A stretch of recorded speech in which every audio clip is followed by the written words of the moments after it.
Samuel, os guri querem saber, cara. Fala pra gente sobre perfil de resistência, fala pra gente sobre redundância de estímulos. Os caras encheram a caixinha de perguntas que eu acabei de abrir sobre esses assuntos. Falei, cara, tô sem tema. Então vamos falar sobre redundância de estímulo, vamos falar sobre perfil de resistência, como isso funciona, como é que isso pode impactar o seu treino. Eu já vou adiantar para vocês o assunto aqui, que assim, não é um assunto, nossa, extremamente complicado, mas para você entender, por exemplo, redundância, tu tem que entender biomecânica, tu tem que entender um pouco de neurofisiologia, fadiga central e periférica, para depois a gente entrar em biomecânica, tá? Então, para entrar em biomecânica, para daí entrar em redundância de estímulo. Então, não é um assunto que, putz, é muito complicado, mas demanda um conhecimento prévio, entendeu? Mas eu vou tentar pincelar aqui, tá? Inclusive, eu vou deixar muito claro. Isso aqui não é para ser uma, nossa, uma aula magna, nossa, que vai substituir a minha aula da faculdade, não sei o quê. Vou sair daqui um puta de um. Não, você vai sair daqui entendendo muita coisa. Mas também, pô, sei lá, meia hora de vídeo, daí não tem nem como, né, cara? Então, calma aí, eu poderia explicar só íons de cálcio em 30 minutos, então relaxa aí, né? Eu vou ajudar todo mundo aqui, mas me ajuda também. Como é que você vai ajudar o Samuel? Cara, se você quiser aprender um pouco mais, a gente vai soltar semana que vem, sobre só perfis de resistência, uma aula só disso, tá? Então, com o tempo que vai ter essa aula, de que vai englobar tudo, lá vai ter só sobre perfil de resistência. Então, a ideia é que seja bem mais destrinchado, minha plataforma sobre dieta e treinamento, com base em evidências, para você aprender sobre esses assuntos, tá bom? Então tá no segundo link da descrição, tá? Mas já vou deixar claro, a gente ainda não tem essa aula lá, você vai entrar lá e vai se frustrar. Depende, né? Depende de quando você tá vendo esse vídeo, tá bom? Então, vamos lá, bebês, não se esquece? Cupom Samuel na Growth, muito obrigado por apoiar meu trabalho e vambora, tá? Ah, bebês, vamos lá. Primeira coisa, perfil de resistência. Nós temos basicamente três perfis de resistência, tá? Eu vou até tentar achar eles aqui com você. Vai ser uma resenha, tá, rapaziada? Esse vídeo aqui é totalmente freestyle, beleza? Perfil de resistência, nós temos basicamente três, mano. Inclusive, ó, anilheiro triplo aqui, isso aí. Uma hora a gente vai falar sobre isso. Mas a gente tem o perfil ascendente, perfil descendente e o U invertido. Tá vendo? Então, ascendente, descendente, U invertido, tá? São esses três perfis basicamente que a gente tem. As curvas, elas vão variando, mas essas são as três definições que nós temos. Além de perfil de resistência, a gente tem o perfil de força na nossa musculatura, as alavancas internas que proporcionam, a gente chama de leverage, né? A gente fala alavancas que fazem que a gente tenha força para a capacidade de produção de força em um determinado movimento. Tá? Então, por exemplo, o quadríceps ele vai ganhando força ao longo do tempo. O perfil de força dele é ascendente. Já um perfil de força para remada é descendente. Já para deltoide é ascendente. Então, existem tanto esses perfis de resistência dos exercícios, e isso é manipulável. Não sei se vai dar para explicar aqui, mas isso é manipulável. Tá? E a gente tem também os de força das próprias musculaturas. Já é. Então, quando a gente for mandar assim, na aplicação prática isso daqui, eu posso entrar mais em detalhes. Mas vocês sempre ouvem eu, o Garinho, o Aiello falar sobre essas paradas aí. O Aiello nem tanto, né? Ele até fala pra eu falar essas paradas. Tá bom? Tá certo. Então a gente entendeu quais são os perfis de resistência. Agora tem que aprender como é que eu analiso, Samuel, como é que eu identifico. Vamos lá, eu vou pegar aqui um exemplo bem fácil para você, que é uma elevação lateral. Se eu pegar uma elevação lateral desse gostosão aqui fazendo, é o seguinte: o que a gente tem que analisar primeiro? Tá fazendo numa máquina? Como é que é essa máquina? Tá fazendo livre? Qual é que é? Você não faltou nas aulas de física da sua escola? Você vê que, obviamente, está fazendo livre, né? E a gente tem ó, o vetor apontando para baixo, né? Porque seria a gravidade aqui. Então, a gente teria uma flechona apontando aqui para baixo, certo? Como é que eu vou saber, Samuel, qual que é o braço de momento, qual que é a alavanca aqui? A gente, suponhamos, né, que existe uma baita de uma flecha apontando aqui para baixo, certo? Aqui, qual que é o eixo rotacional? Qual que é a articulação que está se mexendo? No caso, é o seu ombro. Então, a gente tem que fazer o seguinte, a gente pega e tem que fazer uma linha, e essa é onde a maioria das pessoas erra, não consegue identificar braço de momento, faz tudo cagado. A gente tem que fazer, alinhado com o vetor de força, tem que bater um ângulo de 90 graus em relação à articulação que está se mexendo. Então você consegue ver que aqui se a gente fazer coincidentemente, o braço de alavanca, ele vai ser exatamente igual ao antebraço aqui. Então, à medida com que ele vai fazendo, ó, você percebe que o vetor de força é aqui, certo? Que é o halter está se mexendo, então está bem próximo do corpo dele, ó, é onde eu estou passando o mouse, teria uma flechona para baixo. E qual que é o eixo que está se movendo? O ombro. Você percebe que o braço de alavanca, aqui, eu vou até printar e mandar no Paint, o famoso Paint. Vocês não estão vendo meu Paint. Deixa eu pausar aqui e colocar o meu Paint. Aí, vocês conseguem identificar, aqui, ó, aqui, cadê o meu lapisinho? Aqui. Aqui a gente teria o vetorzão de força apontando para baixo, que é gravidade, certo? E aqui é o eixo rotacional, certo? Tem um braço de alavanca muito pequeno. Agora, quando eu vou fazer essa minha abdução do meu ombro, calma lá, aqui, tá vendo que, ó, ganhou um braço de alavanca? Porque agora o vetor está aqui, bem mais distante do meu corpo, e o eixo que está se mexendo é o meu ombro. Olha como o braço de alavanca ficou bem maior. Tá vendo?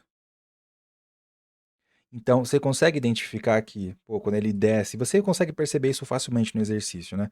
Aqui, como está praticamente alinhado, a anilha, ela está alinhada com a articulação que está se mexendo, não tem braço de alavanca direito, certo? Eu desenhei ali só para vocês entenderem, mas mal tem, porque ele fica na mesma posição. Então não tem braço de alavanca. Só que agora, como ele está bem distante do meu corpo, e coincidentemente ele tá igualzinho ao meu antebraço aqui, tem um braço de alavanca bem maior. Então isso seria o que a gente chama de perfil de resistência ascendente. À medida com que tu vai fazendo o exercício, eu poderia complicar isso aqui um pouco mais, eu estou tentando ensinar para pessoas leigas aqui, beleza? Mas à medida que tu vai fazendo o exercício, vai dificultando, vai aumentando o torque. Sacaram? Isso seria um perfil de resistência ascendente e um exemplo dele, tá? Agora eu vou tentar te dar mais um exemplo aqui. Ó, se liga aqui, despausei? Despausei. Se liga no exemplo que a gente está tendo aqui agora. Uma spider curl. Você percebe que à medida com que ele faz o movimento, ó, calma aí. Aqui, mal tem braço de alavanca, né? Porque ele está alinhado com o eixo que está se mexendo, que é o antebraço dele, certo? À medida com que ele faz o exercício, ele está fazendo a caretinha dele, ó, percebe que à medida com que ele faz o exercício, vai ganhando o braço de alavanca, porque o peso, o eixo, a linha do peso vai se distanciando do eixo, então vai ganhando o braço, o perfil vai ficando ascendente. Se ele de fato termina e faz full flexão do cotovelo, fica um Uzinho invertido, mas ele perde torque bem no finalzinho, que agora ele está fazendo um pouco diferente do que no começo. Aí, ó. Aqui seria full ascendente, certo? Se ele faz daqui, que estava alinhado com o eixo, mal tem braço de alavanca, até aqui, ascendente, certo? Quando a gente está falando em peso livre, rapaziada, assim, vai ter tudo ascendente ou o invertido, tá? Não, assim, tem como fazer assim descendente, tá? Aqui ele perdeu um pouquinho de torque, tá vendo? Se aproximou um pouco do eixo. Então ficou assim, um ascendente e no final fez uma curvinha, tá? Mas vamos chamar de ascendente, que ele é majoritariamente ascendente. Conseguiram entender? Agora a gente vai para um outro exercício, até de bíceps também, que é a Bayesian Curl. E depois a gente vai para a parte biomecânica, a gente começa a explorar plano de movimento, etc. Tá? Vocês conseguem identificar o seguinte: nosso humano vai até fazer a correção aqui e vai ficar o planinho sagital, que é aquele que eu quero analisar. Vai logo. Ó, vamos identificar agora no cabo, que é um pouquinho diferente, tá? Eu comecei ali, estava bem alinhado com o antebraço, aí fica muito mais fácil de ver. Agora vai ficar um pouco difícil onde a galera começa a fazer besteira. Qual que é o vetor de força aqui, Samuel? Ele está alinhado com o cabo, certo? Porque a gente não está mais trabalhando com peso livre. Então, de onde que está vindo a força? Daqui, do cabo, tá? Então, ó, vamos pausar e vamos traçar as paradas. Ó, vamos lá, bebês. Precisava de um pincelzinho melhor, né? Aí. Então aqui, ó. Aqui está o vetor. Estão vendo? Grandão aí. Nossa senhora, calma aí. Aí. Bem aqui. Estão vendo? Qual que é o braço de alavanca aqui, Samuel? Como é que eu posso fazer? Qual que é o eixo que está se mexendo aqui? Pelo menos era para estar se mexendo só esse daqui, que é o cotovelo, certo? Como é que eu vou fazer o braço de alavanca, Samuel? Não sei, lembra? Ó? Fez aqui, traçou, alinhadinho, bonitinho, e tem que fechar 90 graus. É assim que faz. Tá vendo que fecha o ângulo de 90 graus? O ângulo reto. Porra, não falta nas aulas não de trigonometria. Então, isso aqui é o braço de alavanca. Tá vendo? Só que agora vocês vão ver que à medida com que ele faz o exercício, o que, que vai acontecer? O braço dele vai, sei lá, vai parar mais ou menos aqui. Não sabe? Vamos despausar o vídeo lá para ficar mais fácil. Pronto, nosso mano Japinha aqui, super sorridente. Ó, como é que a gente faz agora aqui o perfil de resistência da parada? Cadê o meu pincel? Caralho, velho, que merda. Aí. Então, aqui ó, alinhadinho, bonitinho. Tá vendo? Ele se mexeu um pouquinho. Agora, esse aqui é o eixo rotacional, lembra? Olha aqui o tamanho do braço de alavanca como tá menor. O perfil fica descendente, certo? E é por isso que a gente varia onde a gente coloca a polia nos exercícios de vocês. Se a polia ficasse lá embaixo, ia ser tipo mais ou menos um U invertido. Aqui, quando você deixa ela na altura do teu punho, a maneira qual você consegue manipular o caminho aonde vai percorrer esse cabo, o perfil fica descendente em praticamente tudo que tu for fazer, tá? Então, tu consegue ver que o perfil ficou descendente. E agora a gente analisou uma Spider Crawl, que o perfil era ascendente. Depois a gente vê a questão dos comprimentos e tal. E agora a gente está vendo uma Bayesian, que o perfil é descendente. Inclusive, são exercícios que perfeitamente se complementam, certo? Então, pô, tá aí um exemplo bem nítido para vocês. Nos cabos, acho que ficou bem claro, né? Vou tentar usar uma elevação lateral. Nosso mesmo mano Japinha. Vamos lá. Nosso mano Japinha tá fazendo uma elevação lateral com a polia lá embaixo, certo? Então, olha lá como é que tá o cabo, que é de onde tá vindo a tensão. A galera gosta de falar, tem tensão constante no cabo. Pô, você não sabe analisar as paradas, né? Ó, qual que é o eixo que tá se mexendo? Esse daqui, que é um exercício uniarticular. Se eu for fazer um ângulo de 90 graus com o vetor e o eixo rotacional, aqui, ó. Aqui é o braço de alavanca, tá certo? Começar a cobrar pra essas porra dessas aulas, hein? Os alunos de educação física aí vão tudo me fazer um pix, vão tudo fazer sim, tá?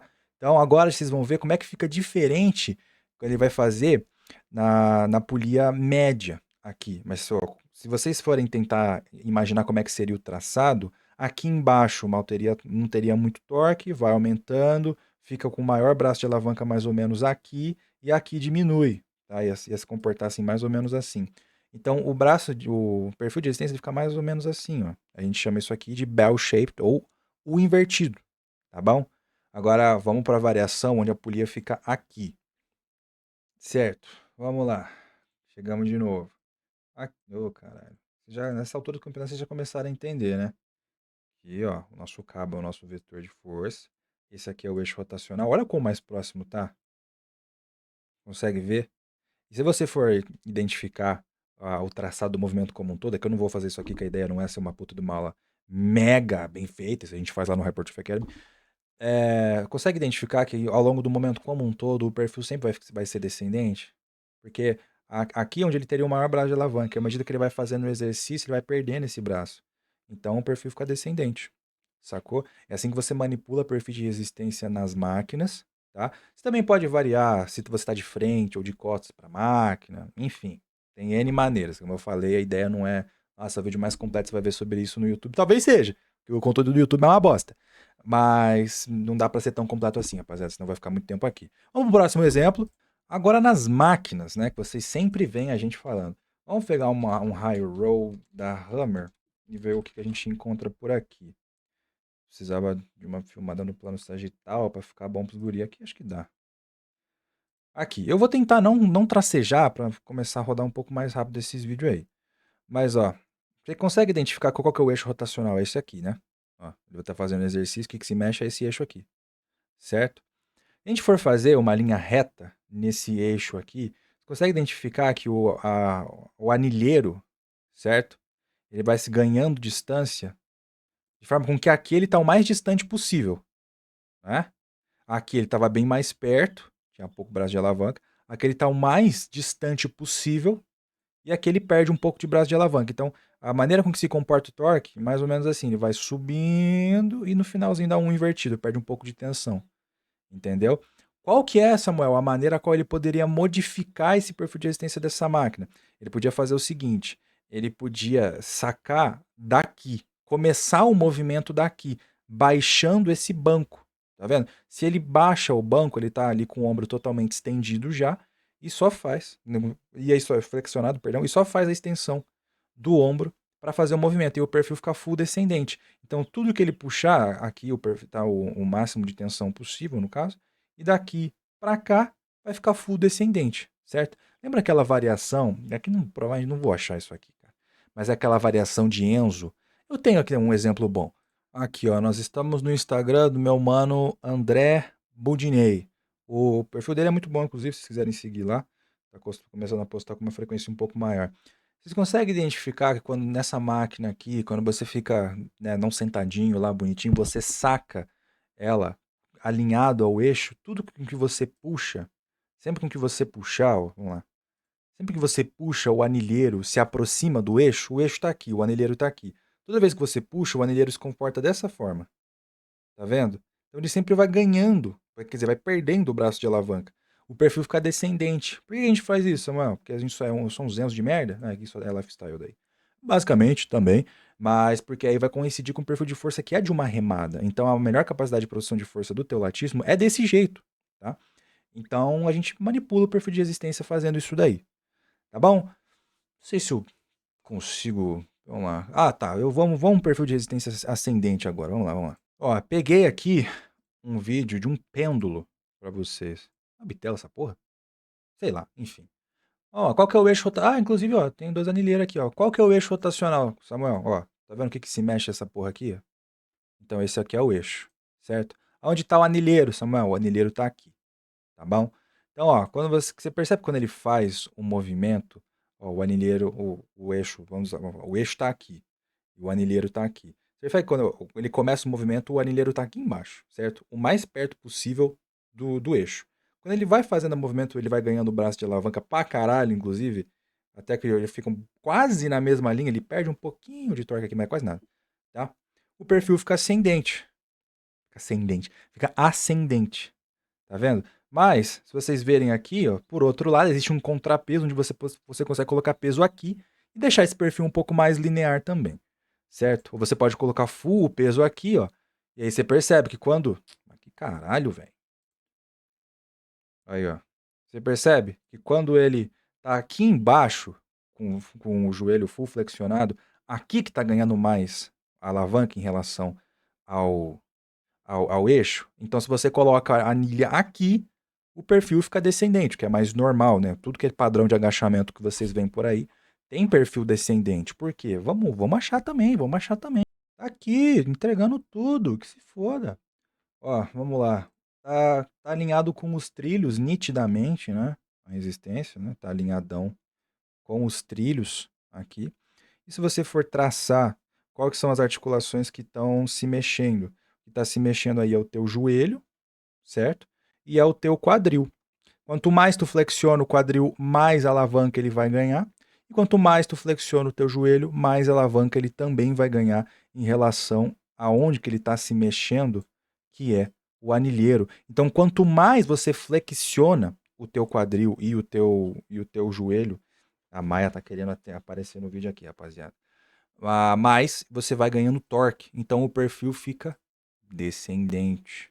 Tá certo? A mesma coisa, um agachamento. O agachamento fica até bem nítido. Ah, esse vídeo aqui, ele até praticamente traçou pra gente, né? Isso aqui ele desconsidera, tá? Ó, consegue identificar que aqui tá bem alinhadinho, né? Com o teu... Com o... Com o peso, né? Porque qual que é o... A gente tá falando de gravidade, certo? Então, o vetor de força vai estar sempre para baixo, tá? O braço de alavanca, qual que é a articulação que está se mexendo? O quadril e o teu joelho. Percebe até pelo tamanho do fêmur desse cara, é por isso que eu não faço agachamento livre, tá? É por isso que tem que pegar uma pessoa que entende de biomecânico o suficiente. Eu vou tentar analisar para vocês um front squat aqui, para ele conseguir adequar as coisas à tua realidade. Porque, pô, Samuel, por exemplo, eu mostrei para você o tamanho dos meus glúteos lá nos stories, meus glúteos são, pô, dominantes pra caralho. Porque meu fêmur é enorme, mano. Todo o padrão de agachamento que eu faço, ele acaba que tem muito torque para quadril e não muito para o joelho. Você tá vendo aqui o quanto ele flexiona o quadril e quão pouco torque vai ter pro joelho, porque aqui estaria, ó, é uma linha reta que é assim, ó. O meu, caralho, vocês não estão vendo a porra do meu mouse. Mas enfim, por que vocês não estão vendo meu mouse mais? Que merda. Enfim, vou pausar aqui, aí é sacanagem. Pronto, tá aí. Ó, aqui é a quantidade de, o braço de alavanca que teria em relação ao joelho. Você vê que não é tanto assim, né? Que o tamanho do fêmur do cara é grande pra caralho. Agora, em relação ao quadril, pô, tem torque pra cacete, né? O tamanho do braço de alavanca. Mas, se ele mete um front squat aqui, essa barra, ela tende a ficar um pouquinho mais aqui, ó, pra trás. Tá vendo? Porque ele vai jogar a barra aqui. E daí, ele vai ter um pouco mais de torque pro joelho e vai ser um pouco mais bem distribuído esse torque entre joelho e quadril, porque aí ficaria aqui, ó, a linha. Tá vendo? Então, se você é um cara que tem um fêmur um pouco maior, nos teus padrões de agachamentos fica mais glúteo dominante do que joelho dominante, que nem eu tendo a fazer mais em hack. Se a sua academia tem hack, vai ser a melhor opção para ti. Ou, sei lá, cara, faz mais no leg e tenta deixar o joelho mais baixo possível. Ou faz um front squat aí também. Eu não sou muito fã de front squat não, principalmente livre, mas faz no Smith, sei lá. Mas é o que eu recomendo aí para ti, tá? Acho que ficou bem claro aí para vocês agora, né? Eu já cobri coisa pra caralho de perfil de resistência, foi não? Eu decidi que sim, já cobri bastante coisa de perfil de resistência, que já foram 21 minutos de vídeo. Agora a gente tem que entender um pouco de redundância de estímulos. O que é uma parada que é redundante? Seria mais do mesmo, né? Por que que se condena tanto, Samuel, com a redundância de estímulos nas mesmas sessões de treinamento? Não é o que eu faço necessariamente, é algo que na consultoria a gente tende a evitar o máximo possível, porque eu acredito sim que ela oferece impacto na sua hipertrofia. E por que que ela ofereceria impacto, Samuel? Porque à medida que você vai fazendo as séries, cada série que tu faz, gera um pouco menos de hipertrofia do que a série que você acabou de fazer, porque por questões relacionadas à fadiga. Certo? Já expliquei isso aqui N vezes, tá? Então não tem como eu ficar explicando todas as vezes. E, inclusive, é uma aula que vai aparecer no Hypertrophy Academy semana que vem também, sobre fadiga central e periférica. E à medida que tu vai fazendo um exercício, a gente tem, eu não vou conseguir explicar isso 100% para vocês, a gente chama de excursão funcional, que seria a totalidade de amplitude de movimento que você consegue fazer do máximo alongamento ao máximo encurtamento que aquela articulação consegue oferecer para ti, tá? Então, aquele exemplo da Bayesian Curl, certo? Você consegue deixar aqui um pouco mais estendido o seu ombro ou um pouco mais flexionado, e isso vai mudar o comprimento do teu bíceps, certo? Então, quando a gente varia esse comprimento e também variou, como vocês viram, os perfis de resistência, aonde tem mais torque, isso muito provavelmente seria benéfico para a hipertrofia, tá? Por quê, Samuel? Se eu não fico estressando 100%, eu estresso demais, no caso, né? Uma parte específica da excursão funcional daquela musculatura, e eu não tenho muita variabilidade de estímulo, talvez, tá? A capacidade recuperativa que eu vou ter vai ser um pouco menor relacionado à liberação de íons de cálcio pela aquele movimento ter sido feito de muitas maneiras, muitas vezes durante o exercício. Até mesmo você não explorar a totalidade que você consegue explorar de funções que aquela musculatura faz durante o teu treino, certo? Tu vai fazer um treino de glúteo, por um exemplo. E todos nesses seus treinos de glúteo, vou falar um treino burro de glúteo aqui, que nem eu coloquei nos stories. Tu vai colocar búlgaro, aí você coloca no treino também leg press unilateral, aí você coloca a fundo e você coloca step up. Tu consegue entender que tu explorou 100% de exercícios são todos iguais?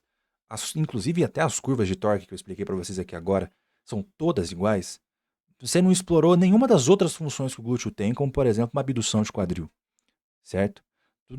Tu não variou curva de torque nenhuma. Existe a possibilidade, e aqui eu vou falar para vocês, principalmente em pessoas um pouco mais avançadas que precisam extrair 100% do treinamento, que esse treino seria um pouco menos eficiente do que um treino que teria talvez até menos volume, só com uma variabilidade de estímulos maior, onde você explora comprimentos diferentes do teu glúteo, tô dando exemplo de glúteo, e curvas de torque também diferentes, entendeu?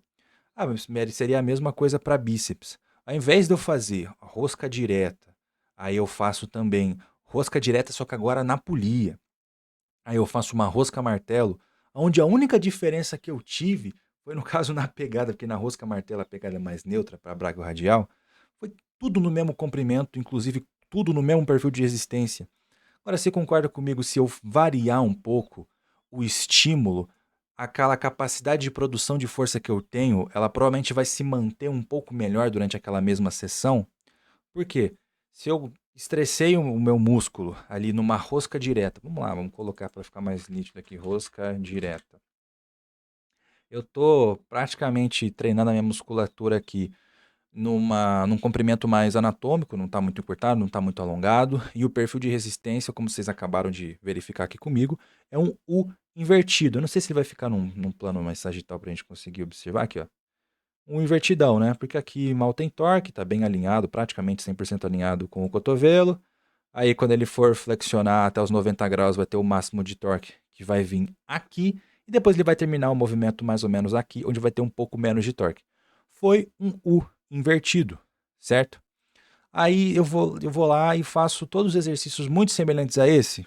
Porra, é um treino meio bunda, né? Tipo assim, tu não extraiu 100% que os outros exercícios poderiam extrair de você. Como, por exemplo, tu colocar de repente uma rosca Scott, tá? Aí depende. Ah, eu não falei pra vocês das máquinas. Vamos falar rapidão então de como é que vocês fazem isso nas máquinas. Nessas máquinas aqui.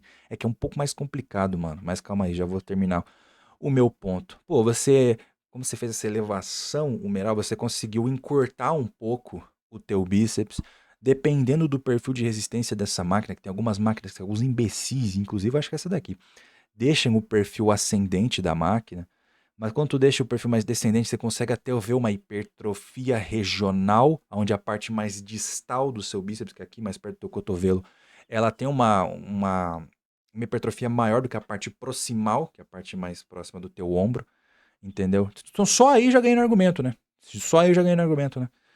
Enfim, então você variou uma curva de torque, a depender da máquina, você variou o comprimento do teu bíceps também, tende a ser mais interessante, tá? Cara, aqui, boa, de verdade, rapaziada, o vídeo vai ficar muito longo se eu explicar pra vocês, já tô com quase meia hora, se eu explicar pra vocês como é que vocês analisam o perfil de resistência por meio dessa paradinha aqui, então eu vou deixar, tá? Mas basicamente você identifica onde é que tá o raio aqui durante todo o movimento, e você vai tentando ver o quanto de braço de alavanca ele vai ganhando, tá? Aqui pelo jeito é ascendente, beleza? Eu não vou ter tempo de explicar isso daí.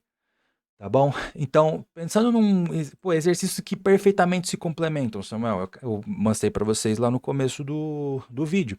A gente tem uma Spider Curl. Nessa Spider Curl aqui, a gente está trabalhando o bíceps bem encurtadinho, tá vendo que ele tá com uma elevação do húmero bem grande, tal, encurtou legal o bíceps, e um perfil full ascendente, se você sobe até aqui, certo? E se eu coloco, de repente, nessa sessão, ou até melhor ainda, na próxima, que seria uma Bayesian Curl, você está trabalhando o músculo de maneira bem... Não nessa aqui, nessa variação tá meio bunda, tá? Nessa variação aqui. Uma Bayesian Curl, onde você está com a musculatura bem alongada e um perfil descendente. Você não me parece muito mais inteligente tu fazer isso do que colocar dois exercícios praticamente iguais na mesma sessão? Eles se complementam melhor. Eu estou estressando a minha musculatura e desafiando ela de uma maneira diferente, ou na mesma sessão, ou até em outras sessões diferentes. Entendeu? Então, isso provavelmente, eu estou sendo bem claro aqui, tá? É probabilidades, certo?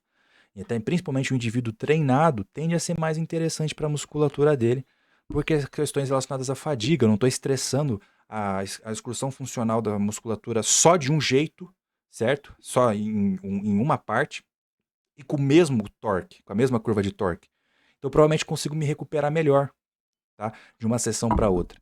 E aí, rapaziada, só para arrematar o vídeo aqui, principalmente pensando na maneira qual a gente defende treinamento aqui nesse canal, que seria com o volume um pouco mais na horizontal, ou seja, tu vai fazer variações de full body, upper lower, no máximo um push pull legs upper lower, ou alguma variação semelhante aí, tipo um split próprio, que nem eu mostrei para vocês do vídeo do Rough Diesel, se você quiser dar uma olhada. Você faz várias sessões de treinamento na semana, certo? Então é um dia de upper. Pô, tu treina a parte superior do teu corpo quase como um todo, às vezes até literalmente como um todo, tá? Então, qual que é a chance de você fazer mais do que dois padrões de movimentos iguais? É um pouco difícil, né? Eu vou fazer 2 remadas numa sessão de upper. Será que não é melhor você botar uma remada na outra sessão de upper lá pra frente? Tem vídeo no canal também ensinando a montar upper lower.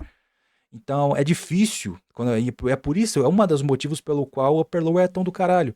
Porque além de você conseguir dar uma frequência de estímulo interessante, o que parece também ser bem interessante para hipertrofia, pelo menos 2 vezes na semana, se for possível 3, você consegue colocar os exercícios que não são redundantes nem na mesma sessão. Existem, é difícil de você fugir 100% de redundâncias, tá? Mas nem na mesma sessão. E melhor ainda, você espaça ele entre 2 a 3 sessões. Então eu coloco uma Bayesian Curl em uma sessão, uma Spider Curl na outra e uma rosca martelo em outra. Sacou? Tipo assim, cada sessão teve um exercício que teve um perfil de resistência diferente, teve um enfoque diferente no comprimento da musculatura. Se complementaram muito bem e não estão na mesma sessão. Então, cara, é do caralho. Por isso que o upper lower é tão da hora. O exemplo, só para também arrematar, o clássico exemplo, né?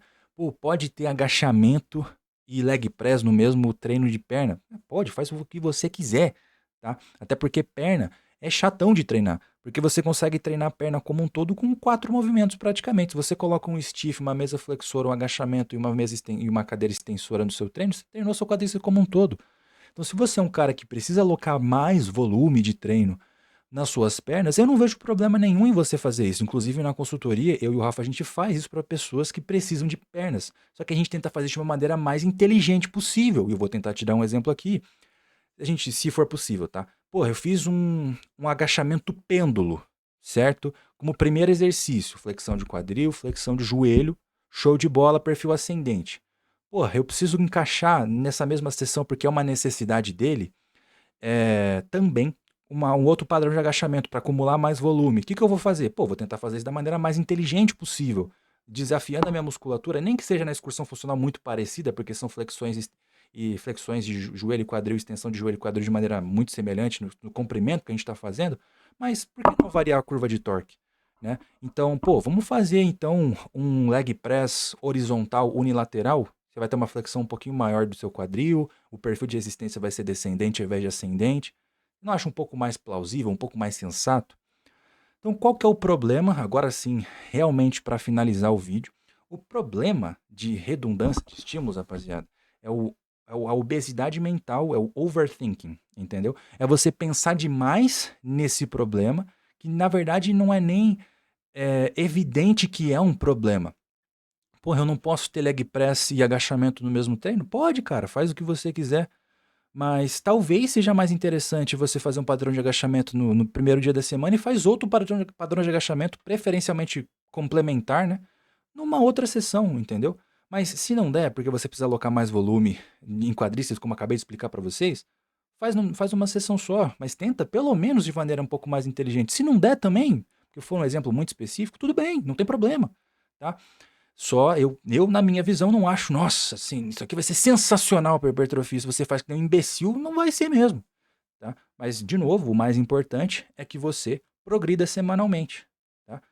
Inclusive, é um dos motivos pelos quais raramente qualquer aluno nosso tem muito problema em progredir cargas, porque a musculatura ela está sendo desafiada em comprimentos diferentes, em curvas de torque diferentes, em sessões diferentes todo o treino. Então é muito difícil que, porra, eu tenho vários 50 mil padrões de supino aqui, certo? É difícil, cara, do teu corpo não ter se recuperado do padrão de supino da segunda para quinta-feira, porque são exercícios diferentes, se complementam muito bem, entendeu? Então, eu particularmente, o Rafa também, a gente defende essa questão, tá ligado? De tentar minimizar esse grau de sobreposição de estímulo, que é algo que eu não expliquei porque não deu tempo, que existe, tá? E o mais importante, só para terminar, né, é que a gente precisa de um pouco mais de sensatez para tratar desse assunto. Ao mesmo tempo que a gente tem algumas pessoas que falam, porra, redundância de estímulo vai foder o seu treino. Cara, só vai foder o seu treino se você for um imbecil. Você vai colocar 5 remadas num treino só e me desculpa. Aí é complicado mesmo. Agora, porra, tem uma outra vertente que é, cara, foda-se redundância de estímulo, faz o exercício aí e nem liga pra isso.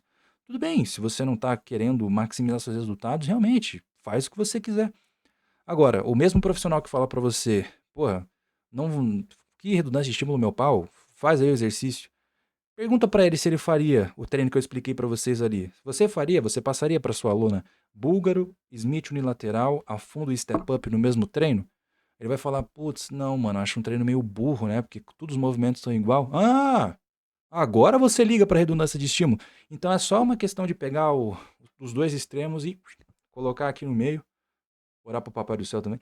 Mas coloca aqui no meio e um pouco mais de sensatez, tá ligado? Na hora de vocês analisarem esse assunto aí. Principalmente você do lado da tela, que é uma pessoa que, de repente, pô, eu sou formado em TI, Samuel, eu gosto pra caralho de musculação. Legal, você aprendeu bastante aqui, mas não fica muito bitolado não, entendeu?